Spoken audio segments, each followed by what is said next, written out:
मेरी खामोशी अब चीखों में बदल गई है। मेरी तन्हाई अब साए में ढल गई है। मैं भीड़ में रहकर भी अकेला हूँ।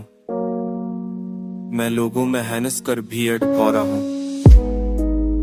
तेरी यादें दिल के जख्मों को करीयती हैं।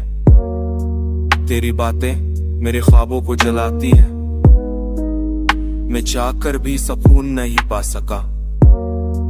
मैं रूठे रूठे थक तो गया मगर सो न सका।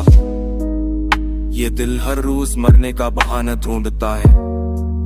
ये जिस्म हर पल जीने का सहारा मांगता है, पर सहारा कोई नहीं मिलता।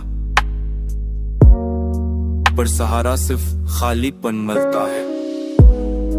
तू जो गई है तो मेरा सब कुछ ले गई। तू जो रूठी है तो मेरी हंस ले गई।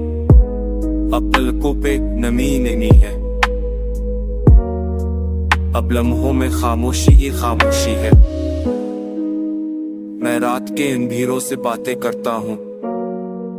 मैं चांदनी से तेरा पता पूछता हूँ। ये सितारे भी जवाब नहीं देते। ये हवाएं भी तसल्ली नहीं देते।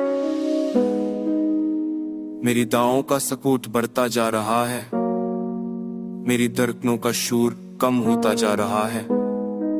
शायद एक दिन ये धड़कन रुक जाए। शायद एक दिन ये सांस थम जाए। पर तुझे चाहने का जज्बा नहीं मरेगा। पर तुझे पाने का सपना नहीं बचेगा। तो मेरी टूटी हुई कहानी की आखिरी लकीरें हैं। तो मेरी बिखरी हुई दुनिया की सबसे बड़ी कमी है। मेरा दिल, मेरा दर्द सब तुझसे जड़ा है। मेरी मोहब्बत, मेरी चाहत सब तुझ पे खड़ा है।